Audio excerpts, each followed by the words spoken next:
আসসালামু আলাইকুম। আজকে নতুন একটা ভাজি রেসিপি শেয়ার করব, আশা করি আপনাদের ভালো লাগবে। আর আজকের ভাজিটা তৈরি করেছি কাঁঠালের বিচি, আলু এবং করলা দিয়ে। এই ভাজি থাকলে মাছ মাংসের প্রয়োজন পড়বে না, গরম গরম ভাতের সঙ্গে পুরা জমে যাবে এই ভাজি থাকলে। তো এখানে আলু এবং কাঁঠালের বিচি নিয়েছি সমান পরিমাণ, এবং সমান পরিমাণ নিয়েছি করলা কুচি করে কেটে তারপরে লবণ দিয়ে মাখিয়ে রেখেছিলাম আধা ঘন্টা পর চিপিয়ে রসটাকে ফেলে দিয়েছি। তারপরে আবার পানি দিয়ে ভালো করে ধুয়ে পানিটাকে চিপিয়ে ফেলে দিয়েছি। কোনো পানি রাখা যাবে না, আর চিপিয়ে ফেলে দিলে করলা যে তিতা সেটা চলে যাবে। তো এখানে পরিমাণ মতো পেঁয়াজ কুচি দিয়ে দিব,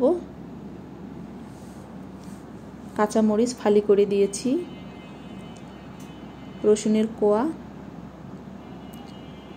জিরা গুঁড়ো পরিমাণ অনুযায়ী, হলুদ গুঁড়ো পরিমাণ অনুযায়ী, মরিচ গুঁড়ো পরিমাণ অনুযায়ী দিয়েছি, লবণ পরিমাণ অনুযায়ী, এবং দিব সরিষার তেল। আপনারা চাইলে সরিষার তেলের পরিবর্তে সয়াবিন তেলও দিতে পারেন, তবে সরিষার তেল দিয়ে ভাজিটা করলে অনেক বেশি মজা হয়। আমি এখানে সবজির পরিমাণ অনুযায়ী মশলাগুলো দিয়েছি, তাই নির্দিষ্ট পরিমাণ বলিনি, আইডিয়া অনুযায়ী দিয়েছি। তো সবগুলো এখন ভালো করে মাখিয়ে নিচ্ছি। এখানে যেহেতু পানি দিব না, তেলের মধ্যে ভাজি করব, তাই তেলের পরিমাণটা একটু বেশি করেই দিতে হবে। তো ভালো করে মাখিয়ে নিচ্ছি, আর এভাবে করে রান্নাটা করে নিব। প্রথম অবস্থায় ঢাকনা দিয়ে ঢেকে দিব না, তাহলে কিন্তু তিতা হয়। তিতা যাতে না হয় তাই 5 মিনিট এভাবে ঢাকনা ছাড়াই রান্না করে নেব। যখন গায়ের মধ্যে যে পানি একটু থাকে সেটা থাকবে না, শুধু তেল থাকবে, তারপরে ঢাকনা দিয়ে ঢেকে দিব। তো প্রথম অবস্থায় ভালো করে নেড়ে চেড়ে ভাজিটা করে নিচ্ছি তেলের মধ্যে। তো এখন কোনো পানি নাই, ঢাকনা দিয়ে এখন ঢেকে দিব, যাতে করে আলু এবং কাঁঠালের বিচিগুলো ভালোভাবে সিদ্ধ হয়। আর একটু পরপর নেড়ে দিতে হবে, যাতে করে নিচে পোড়া না লাগে। যেহেতু গুঁড়ো মশলা দিয়েছি, অনেক সময় নিচে ধরে যেতে পারে, তাই 2 মিনিট পরপর নেড়ে দিতে হবে, এতে করে আর পোড়া লাগবে না।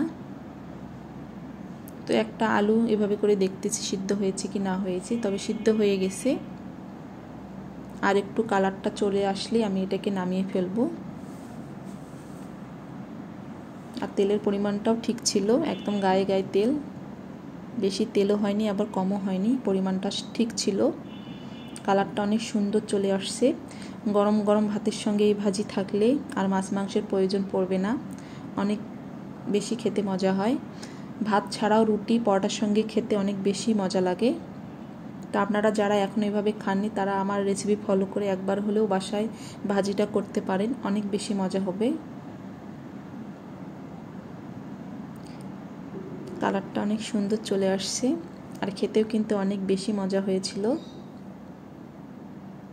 আর যারা যারা এখনও আমার চ্যানেলটিকে সাবস্ক্রাইব করেননি, তারা অবশ্যই সাবস্ক্রাইব করবেন, আর পাশে থাকা বেল আইকনটি ক্লিক করে দিবেন। সবাই ভালো থাকবেন। আল্লাহ হাফেজ। আসসালামু আলাইকুম।